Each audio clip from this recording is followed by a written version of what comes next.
the lesson number 3 of Rush Hour Japanese. In today's lesson, we will be looking at these 4 kanjis, and the final kanji map looks like this. As always, the written notes and the map are uploaded on the blog site, so please check them out for later reference. Okay, so let's move into the first kanji for today's lesson, that is aru. This is the kunyomi, and aru is the most widespread Japanese word, I think. Arimasu, aru, to be or to exist. It is often written, not often, but almost always written in hiragana, so maybe this format is not so common, but this is the kanji for aru. If I want to say there is a pine tree outside our house, I can say ie no soto ni matsu no ki ga arimasu. So this one is that aru. But the onyomi of yu and u are much more common, I think. So a very common example would be yume. You can add na to make it na adjective. Yume means famous, right? It looks a bit weird, so let me just... Okay, so this me or na actually means name or reputation. So someone who has a lot of reputation, having reputation is famous. So I can say Maria Takeuchi wa meccha yumei da yo ne. Maria Takeuchi is extremely famous, right? So this one definitely just means that having something or existence of something. So one more example, I think nowadays it can be found in many supermarkets, is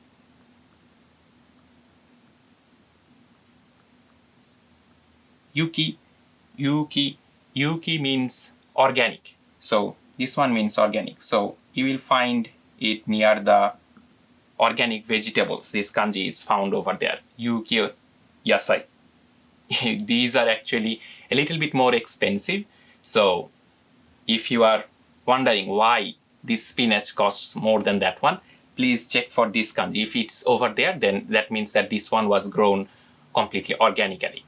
So you can say that saikin wa yuki yasai o kao to shitemasu. I am trying to buy organic vegetables recently, right? So one more example with this kanji would be umo.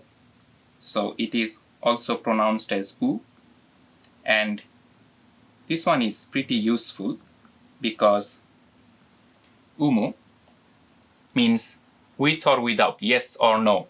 So whether or not you are going to attend the party, please let me know.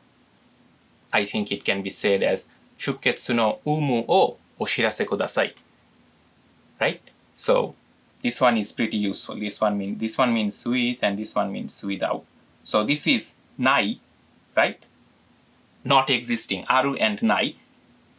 So we will cover this one in a later kanji map, hopefully.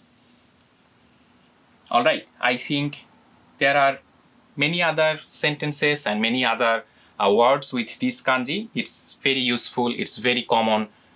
I'm just showing you some examples. Please feel free to check the other examples online in a book. That way you can learn it by your own techniques, by your own process.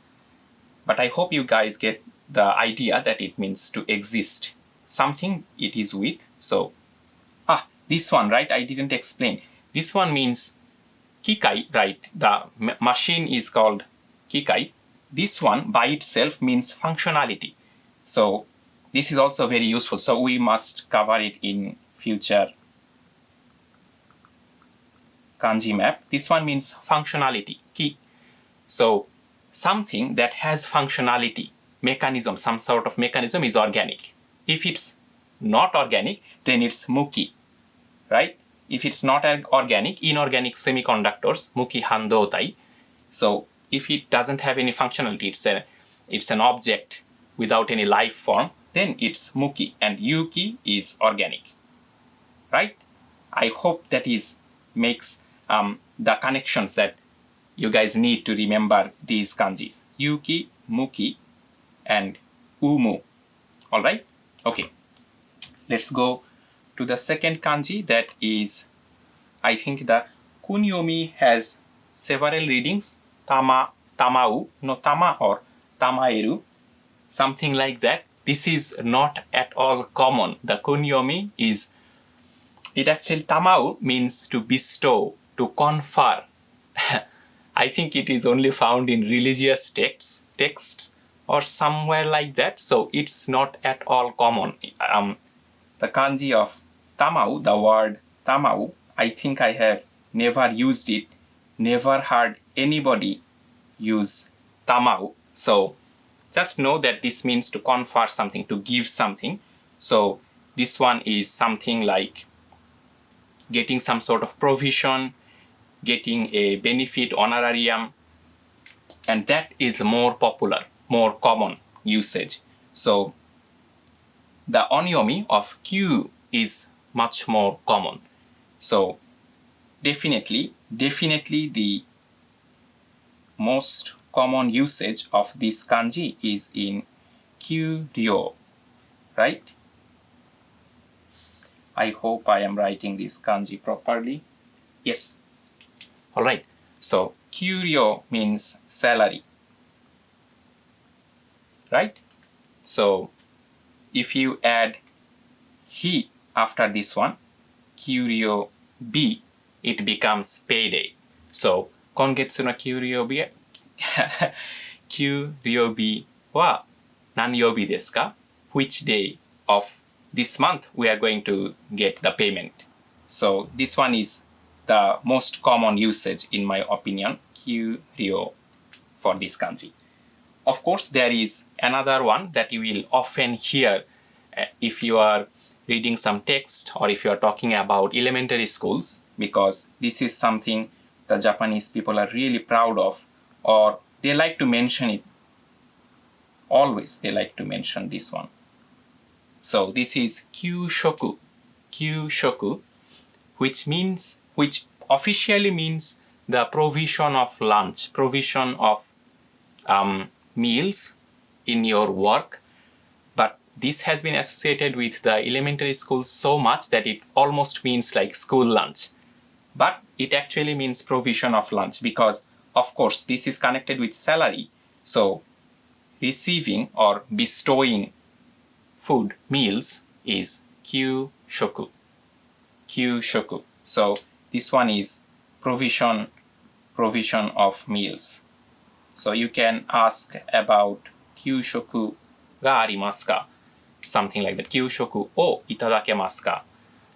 Can I receive provision of meals? Very, very polite Japanese, right? Okay, I think I wrote one more example, just one more example of this kanji, that is Q-U.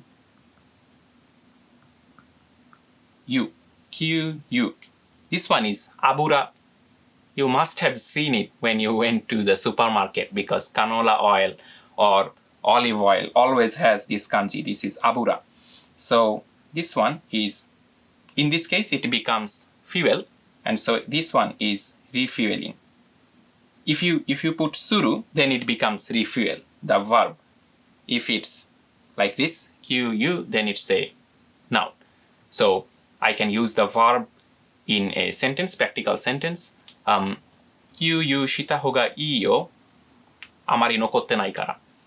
You should refuel very soon because there is not much left in the gas tank. Okay, so this is the overall idea of this kanji. The kunyomi, I don't think it's used very often, but the onyomi of Q is really, really popular. It's common. Why do I use popular so much? It's really common, okay? Alright. Okay, I cleaned the board up a little bit, but let's move on to the third kanji because this is really common and it's really important. I think everybody already knows about this one because this is yasumu, taking a break or taking a holiday.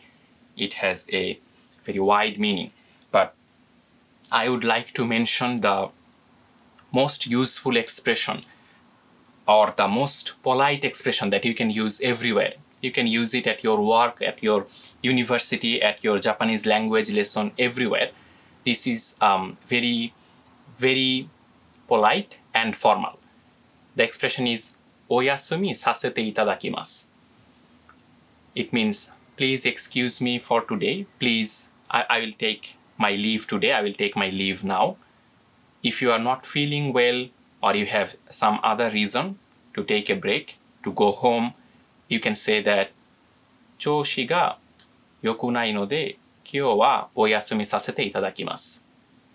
This is the most polite format. So please use this one instead of 今日は休みます。That is very direct and it's something like your decision that I will take leave. That is not very polite. Of course, the professor or the boss will understand. But お休みさせていただきます, I would recommend using that one. Okay, the example is in the blog post. So if you want to check the kanjis or copy it, please feel free. Okay, this is the kunyomi of yasu, yasumu. The onyomi is also extremely common. So let's see one more example. And ta-da! You see?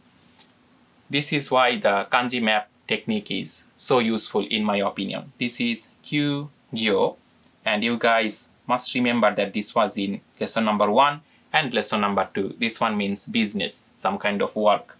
And so definitely this one means closed for business.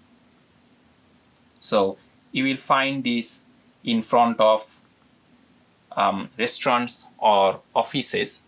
Kyu-gyo-bi wa mokuyobi. Closed on Thursdays. Their weekly holiday is Thursday. Maybe Saturday and Sunday is obviously closed because of the weekend. But closed on Mondays or Wednesdays, they will use this kanji. Okay, one more example with this one would be QK, right? The kanji should be this one, QK. Yes, this one is recess or a small break. So during the lesson, after 1 hour, our language instructor always used to say 10分間の休憩を取りましょう. Let's take a 10-minute break. So this one is a recess. It's not a holiday. It's not a holiday. QK is a recess, a small break. Then what is a holiday? Holiday is this one, QK. This one is holiday. So Q is much more common because of the onyomi.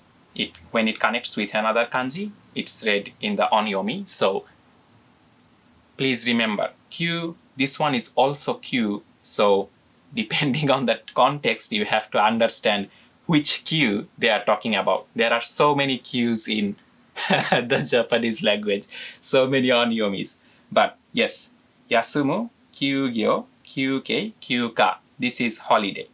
So yeah, I think this one is for the third kanji. And this one, let's move on to this one. I guess you can already understand the onyomi is ka. So what is the kunyomi? This one looks so complex, but this is actually, I think, N5 level kanji. So it's super basic, super common. The kunyomi is hima. Kunyomi is hima. And so I think everybody knows that this is free time. Hima na jikan, this is free time. Na with na, it becomes a na adjective. So hima na jikan is I have free time now. Ima wa hima desu.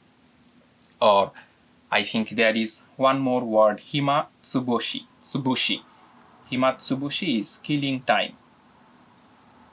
Hima tsubushi. This is killing time. So it doesn't come up very often. It only means free time. So the hima is, kunyomi is very restricted, meaning free time or leisure time. And the ka is usually with Kyuka. There are not so many examples, I think. Yep. No, I didn't find so many examples. If you have found more examples, please let me know in the comments section. One footnote, cultural footnote that I would like to mention is that in our case, in English, when we say free time, we mean that we don't have anything very important planned. Maybe you are reading a novel or you are writing a short article, but if someone is asking for a favor, you can give them the time. That is how I use, yes, I'm free now, what do you need? But in Japanese, I have talked with my Japanese lab mate, and he said that hima means a little bit more. It means that you don't have anything planned. You are just killing time because of the general idea of hima.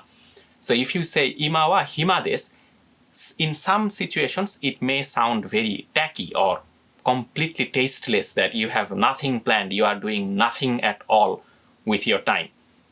So in that case, if somebody asks that 今は大丈夫ですか? 今は忙しいですか? You can say, はい、今大丈夫です。今は大丈夫です。今は空いてます。3時から空いてます。今は大丈夫です is, yes, now is okay. What do you need? And 3時から空いてますは, I am free from 3 p.m. Not 3 a.m. I guess. Yep, I'm free from 3 p.m. 3時から空いてます。That is formal. 今大丈夫。今大丈夫だよ. This is casual. But if you really want to say that I have nothing planned right now, 今は暇だよ. Perfectly fine. You can use that one. Just a little, the expression is a little different, I think, in case of free time and hima. So that is, I wanted to mention.